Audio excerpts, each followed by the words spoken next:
Assalamualaikum warahmatullahi wabarakatuh. Apa kabar anak-anakku semua? Semoga kita selalu dalam keadaan sehat. Setelah beberapa bulan kita tidak bisa bertatap muka, sekarang pada kesempatan hari ini kita bisa melanjutkan pembelajaran meskipun masih dengan sistem daring, namun semoga tidak mengurangi semangat adik-adik semua untuk mengikuti pembelajaran kali ini. Pada kesempatan kali ini saya akan menyampaikan beberapa materi, yaitu pada mapel Al-Quran Hadis kelas 8 ini. Saya kira kemarin di kelas 7 sudah beberapa poin sudah dipahami, namun pada kelas 8 ini materi yang akan kita pelajari akan lebih menambah wawasan lagi. Pada bab pertama, ada 3 bab yang akan kita pelajari di semester 1 ini. Yang pertama, hukum bacaan mat. Yang kemarin di kelas 1 belum ada untuk hukum bacaan mat. Kemudian pada bab yang kedua, infak dan sodakoh. Pada bab yang ketiga, yaitu hadis tentang iman. Untuk pertemuan pertama, kita masuk ke bab yang pertama ya, bab 1, yaitu tentang hukum bacaan mat iwat, mat layin, dan mat arid lisukun. Yang pertama yaitu hukum bacaan mat iwat. Mat iwat terlebih dahulu kita akan mempelajari pada kesempatan kali ini, mat iwat.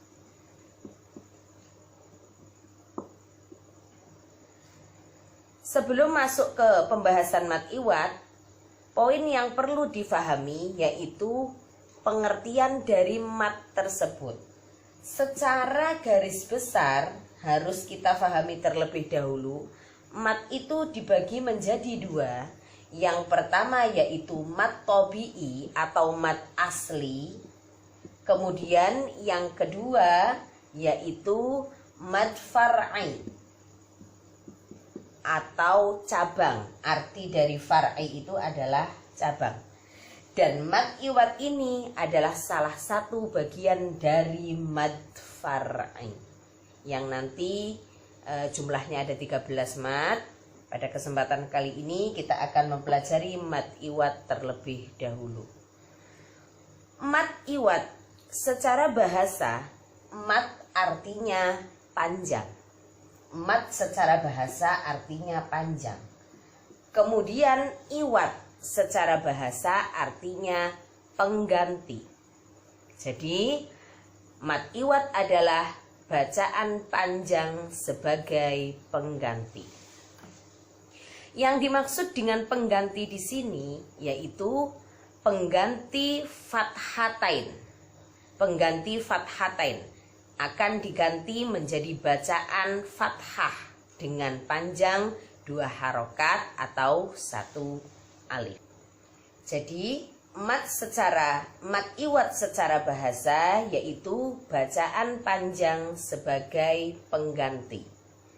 Sedangkan pengertian mat iwat menurut istilah yaitu bacaan panjang karena ada fathatain di akhir kalimat yang dibaca wakof ataupun diwakofkan, dibaca wakof ataupun diwakofkan.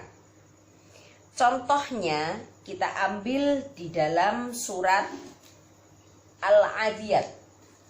Ada lafaz dobha, wal adiyati dobha.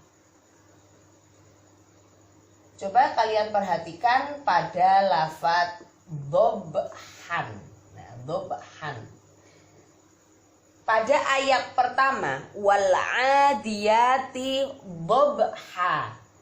Kalau kita lihat di sini ada fathatain yang berada di akhir kalimat dan dibaca wakof. Maka cara membacanya menjadi dobha.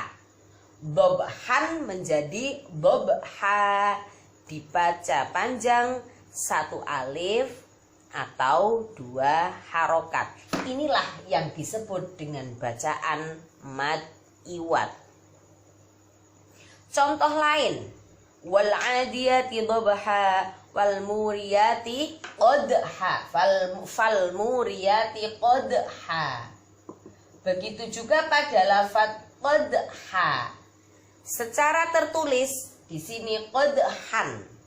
Tetapi karena ada waqaf, maka fathaten yang berada di akhir kalimat ini cara membacanya diganti menjadi fathah. Kemudian cara membacanya dibaca panjang 2 harokat atau 1 alif. Wal 'adiyati dhabha fal muriyati qadha. 2 ketukan atau 2 harokat. Ini contoh bacaan mad iwad. Jadi lebih mudah difahami bahwa mad iwad adalah bacaan panjang ketika ada fathaten berada di akhir kalimat ataupun diwakofkan. Dibaca wakof ataupun diwakofkan. Saya ulang kembali ya, materi kita pada bab pertama ini yaitu hukum bacaan mad. Secara garis besar mad itu dibagi menjadi 2. Yang pertama ada mad tabi'i, yang kedua ada mad far'i atau mad cabang. Mad tabi'i, saya kira adik-adik sudah paham apa itu mad tabi'i, yaitu ketika ada fathah bertemu dengan alif, kasroh bertemu dengan ya sukun, dan dhammah bertemu dengan wawu sukun. Itulah yang dimaksud dengan bacaan mad tabi'i. Dan yang mad far'i ini mad cabang, ada beberapa cabang mad. Yang pertama salah satunya yaitu mad iwad yang menjadi materi kita pada kesempatan kali ini. Mad iwad, mad secara bahasa artinya panjang, iwad secara bahasa artinya pengganti. Maksud ganti, pengganti di sini adalah harokat fathaten yang akan diganti menjadi harokat fathah. Itu secara bahasa.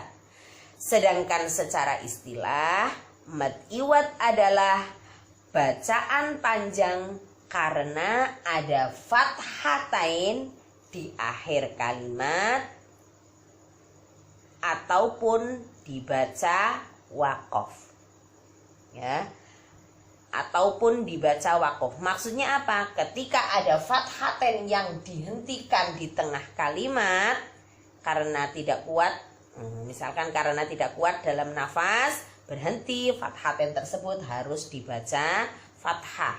Ataupun karena memang wakof, berhenti karena wakof, dia harus diganti fathaten ini diganti menjadi fathah dan dibaca panjang 1 alif atau 2 harokat.